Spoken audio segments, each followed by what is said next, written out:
Welcome back to Soil Sage and Soul Siren with Maurice Small and Rebecca Reynolds. And today we are talking about water pollution. Good morning, Maurice. Rebecca, how are you today? I think I'm living the dream. I'm on the phone with you and I'm looking out over the lake, and there is a man playing bagpipes right in the park area. It's pretty exciting. Wow. It And must we've sound got very beautiful. It does. I mean, I can only imagine what it sounds like near the lake. And what I hmm love about Lakewood's many changes is the diversity that has come our way and long in the waiting. So today we have a very important topic that's near and dear to both of our hearts on water pollution and defining that, if you will. Can you begin with that in mind? Oh, well, preparing for this topic, for this podcast, I was excited, but I was also saddened. Mm, And I was saddened because my family and I and the people I work with, not just here in Atlanta, but the people I work with around the country, we're always working around water pollution because water is the foundation of who we are. And I was saddened because I think about how many bags of trash we pull out of the streams. And I'm saddened because of how many dumpsters of trash are filled up, every other weekend at one of the sites. And, the dumpsters are probably parked about 60, maybe 100 feet away from the stream. And there's 25 people there, and we're pulling out trash. Some people are in the stream with waders on. Some people are on the edges. Some people are in the parking lot. Some people are in the, down the block, but we're all working together to pull out trash. And the trash is anything from, of course, the water bottles and, of course, the styrofoam. But I think it was like last month, we pulled out one of those little electric scooters. what? And I was Ugh, like, how did somebody just put an electric scooter in the stream? And that those things are pretty heavy. And it was just like total disregard for just life because of the toxic batteries, because of this, because of all that stuff. And it's in the stream that feeds a major waterway. And that's the sad part. The happy part is I know that we separate the recyclables before we put stuff into the dumpster. And I know that we're able to recycle a good portion of what we pull out of the streams and the environment around the stream. So there's happiness and there's sadness, and that's life. But I'm like, we as humans have to do better, not just in an urban environment with 2 million people, not just in, a rural environment with 50 people. We have to do better overall as a yeah. species around the earth because our major rivers are polluted, and these pollution channels lead to the ocean. So that's my piece right there. What's yours, Rebecca? Well, it's dismantling, isn't it? It is evidence of that's how people feel inside. So they will replicate that on the outside. And that, Hmm. that new human design, and I don't want to call it new because, back in the 70s, all the commercials about polluting, and that's a whole other topic. But I'm trying to get humanity to recognize that water was a being, and you drink the water, and everything that comes from you goes back into that Mhm, water. And mhm, so humanity is already to the peak amount. I hope it's at the peak amount of entitlement, because that is pure anger inside that would allow anybody to throw things into the water or on the land without knowing it had a path to being restored. And you and I both know there needs to be an end to most plastics.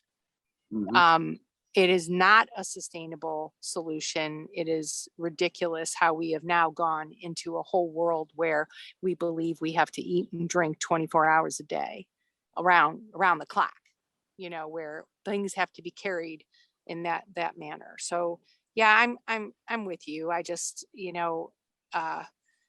it's saddening. And then I'll see people cleaning up the beaches, and then I'll see people moving Hmm. to reusable bottles, and then Hmm. I'll see the evidence that people are starting to get engaged, but it's very late, and it needs to be faster. And and crucial to the water are things people don't even think about. Now, a bottle you can see, but what about the pharmaceuticals? The huge amount of pharmaceuticals that people ingest and eliminate. I, I don't know. You have a good language profile there. Eliminate. Shit. Listen, Well, this you're not going to sugarcoat it. no, this episode is not rated for children under like 10 because what 10. what Rebecca You can't this let's just agree, because you said the word shit, that is not for any children under 18. Parents, we will should announce that before. It'll be on our YouTube.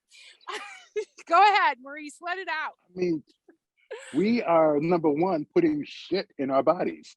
Mm-hmm. Number two, we're putting shit in our bodies with pharmaceuticals. Number three, we're putting shit in our bodies with plastic clothing. Number three, and it goes on and on and on. Now, hold on. Think about you're buying non-cotton clothing and you're wearing yoga pants. Love yoga. I love it. But doggone it, put on some cotton drawers and do a yoga in a cotton t-shirt. Because when you wash those yoga pants, those microfibers are getting into the freaking water stream because they can't filter that crap out at the local sewage plant. So all that SHIT from your clothing, from the farmers and their chemicals, from the big pharmaceutical companies, from the oil spills, from the okay, hold on, from the radioactive waste. Yep. Okay, you want to talk Right. about some water pollution? You want to talk about getting Maurice upset? You want to talk about some shit? Let me tell you, we have a lot of reckoning to do as far as water on this earth. And we better start, like you said, right now, because we're running way behind, way behind. I'm done. That's it. Thank you. No, you're not done. I have to say something. I like reckoning, by the way. I like that word reckoning. I'm going to use that a lot. Reckoning. There's a reckoning coming. I have to have a little reckoning, though, about cotton, because yes, I love cotton, but as a fiber, it is very water it's a huge water user. So maybe we can make those hemp. We'll use hemp. Yes. Now that yes. now that everyone seems to be able to smoke it, now it can be, and of course we know the fiber hemp is different than the weed, but that was the big backlash because the government didn't want, oh, that's a whole other thing. I'm sorry. But we did announce this wasn't for children. Anyway, so right. It's what we're wearing. Let's just talk about our cars. Let's just talk about all the many different ways we are polluting the water. We don't even have enough time within this podcast to talk about not only what you dump in that's physical that you can see, but what is the usage of water, even our kettle. Okay, I'm going to say that because, okay, a lot of people are going to be mad at me because, when people, I found out early in health coaching that the number one way to piss people off was to change their food. Mm-hmm. Literally, to say, I think you need to make some food changes. They came to me, but that food change alone, the simple food change of eliminating, cow meat or meat from animals, even for a while, would set people off in tears and anger and rage even. And so I will say that if we want to talk about water pollution, we're also going to have to talk about runoff from animals. And we're going to have to talk about how we incarcerate animals. And we're going to have to talk about how we overeat. There. Okay. I threw all that in there too. I don't know how we got so rageful. We were all sugar and spice before. Oh, well. So we are going to talk about runoff for a minute. And, I just would like you to give some 2 cents on runoff and how that affects. And I don't know if you have farms near where you are that are, when at cattle ranches. Do you? No, we don't. We don't have that sizable thing near Atlanta. We do have a number of. I mean, it's. I don't even want to talk about it, but it's the chemical No. plants. Oh You yeah, know, yeah. it's Oh yeah. it's the chemical plants. I mean, you might be in the country and you have cattle ranches, or you might be in, peri-urban and you have pig farms or chicken farms, and you might be wherever and you have turkey farms. All that stuff, those holding ponds don't work. No. And we can jump into the fact that I'm on a phone right now, which is electric, made out of plastic and crystals from some other country. And I'm still drawing electricity at my house, at the farm, and I'm still drawing electricity. And that electricity, because of the people that I get it from, aren't using renewables. I think it's like 20% renewable. Everything else is coal or nuclear. Mm-hmm. So, I'm a contributor to this crap. As a result, I want to make a difference. I want to be able to get enough money, get enough sponsorship with this podcast to get solar panels at the farm. I want to be able to get solar panels at my house. I want to be able to get solar panels at other farms. I want to be able to make a difference so that all the carbon offsets are taken care of in my lifetime somehow. And that is like the mission. And those hog ponds and those beef off crap piles of manure and stuff, it's like, how do we use this stuff? I mean, there's another tangent. This might be a part 2 conversation or part 3, but We're already on part 2. There's a horse farm about 15 minutes from the farm, and we tested the horse manure. And this is not a farm where they farm horses. It's just a riding stable where they have about 25 horses that people board, and urban type people that want to keep a horse, that type of thing, and ride around. So they got this huge manure pile.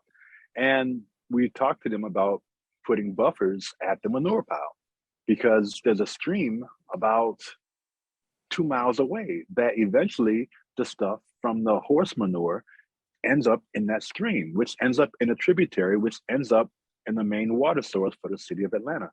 As a result, just talking to the horse people, just talking to the farmers, giving them an alternative, and hopefully people can begin to use more farming practices that incorporate these manures in a nice way, or we can just do methane, or we can just like not do it at all and just let the things run free. I don't know. It's the topic of all topics, and it's just very, to me, upsetting, because we have solutions, but getting to an answer and an action is the most difficult part. What do you think, Rebecca? Well, I think, like you said, this is such a hot subject that we'll just call it a volcano. And this volcano is erupting, and you and I are so super passionate about it. Yet we also know we're part of the problem. So I want to sum up that knowing that, yes, we drive cars. Yes, we have an impact. We do things that aren't sustainable. But in our next podcast and the follow-up to this one, we are going to give you easy solutions, just a few easy solutions. And I think the most important thing is our awareness. Become aware that you have choices over buying items that are reusable or not reusable. What a difference in our waste stream that would be. You have choices in deciding what you're going to eat is a more sustainable and less impact on our earth. Foraging, things like that. You have choices to lessen your need to have so much stuff. Let's just start there. You have choices. And yes, we could go down the drain overwhelmed at how much needs to change. But we're going to come back and give you some solutions. Right now, just be observant, be aware of the many ways in which you are impacting water, which is our topic today, water pollution, and begin just by your awareness. Does that sound cool to you, Maurice? Sounds perfect. Thank you, Rebecca. You got it. I'll be back with you soon on our second topic of this is what are the solutions to some water sustainability acts that we can do in reducing the pollution in our water. And that's a wrap for Maurice and I today. Be well all. Take care.